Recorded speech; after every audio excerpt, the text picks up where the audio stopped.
This is the first episode in my business coaching series where we're kind of pulling back the curtain on what coaching is, what it isn't, and how to decide whether it's right for you.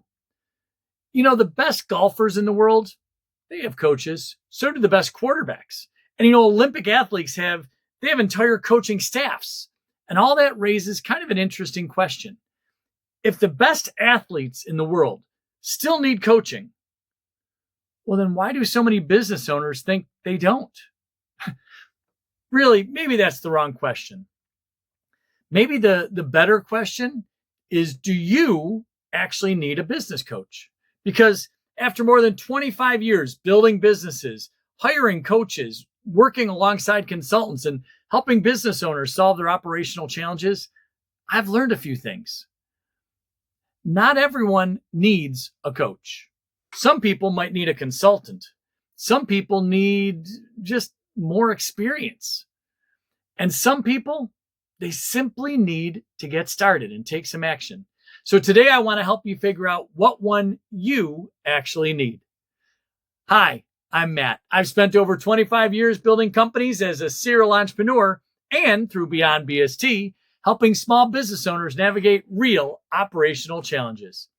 Welcome to the channel. Not long ago, I was talking with a founder in his 50s who recently started an up-and-coming construction company.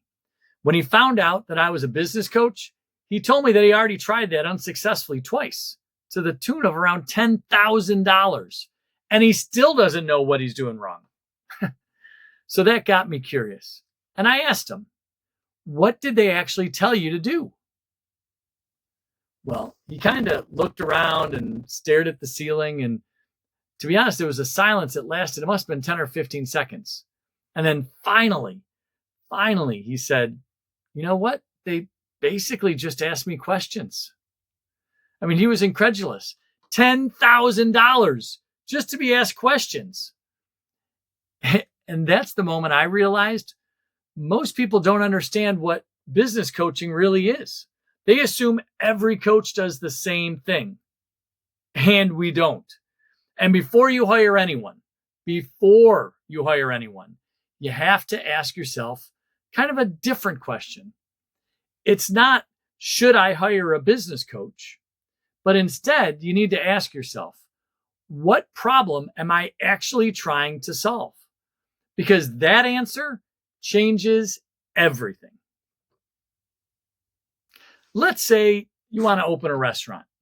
You might think it'd be smart to find someone who's opened 5 or 10 successful restaurants.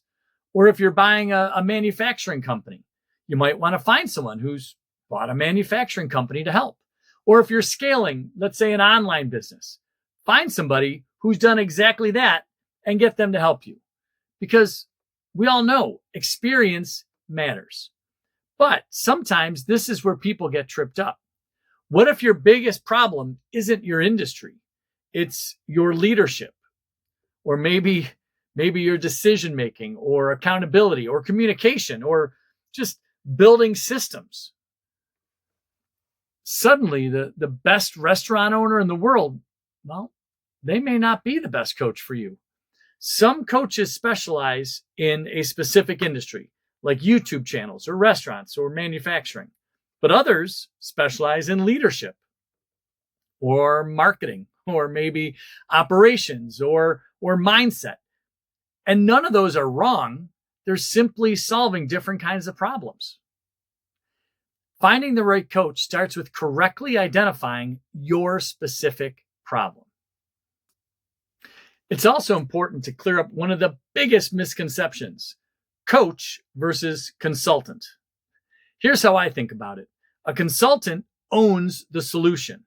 They walk into your business, they diagnose the problem, they recommend the fix, and sometimes they may even implement it. If your accounting system is broken, if your warehouse just isn't real efficient, or maybe your pricing model needs to change, a consultant is probably exactly what you need. But a coach, that's a whole different ballgame. A coach helps you build better judgment.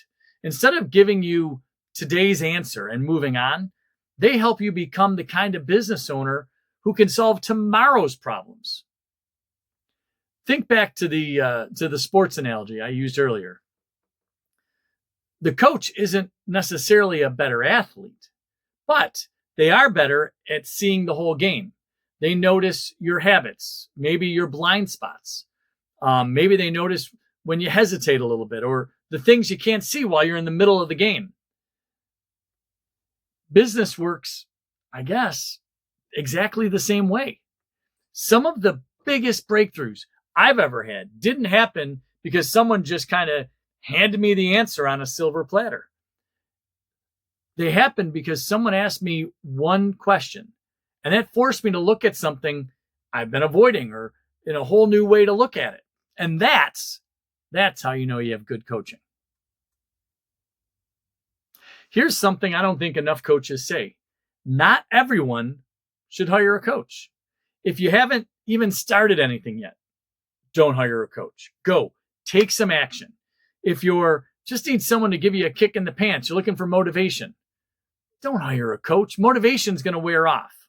If you want someone else to just make your decisions for you, please don't hire a coach because that's not their job. Also, if you're unwilling to hear maybe uncomfortable feedback, trust me, save your money. But if you've started, you're making decisions every day and every week. If you're running into problems maybe you've never seen before, and you want someone who can help you think, more clearly about it, or maybe outside the box, to me, that's where coaching becomes incredibly valuable. Not because someone is going to build your business for you, because they'll help you become better at building it yourself.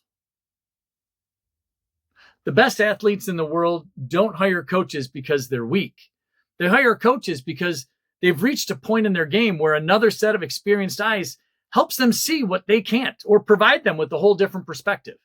And business is no different. The question isn't whether coaching is inherently good or bad. The question is whether you're at a stage where coaching will actually help. And just as importantly, whether you found the right kind of coach for the problem you're trying to solve. In the next video, I'm going to show you exactly how to evaluate a business coach before you spend a single dollar.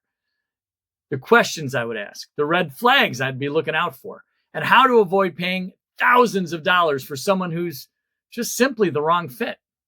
Hey, if this video helped, please give it a like and subscribe to see more videos that talk about all the challenges small business owners face on a daily basis. Oh, and let me know in the comments. Have you ever worked with a business coach? And what was your opinion? Was it worth it? And as always, thanks for watching. Now, take a deep breath. Come on, you've got this. All right, what's next?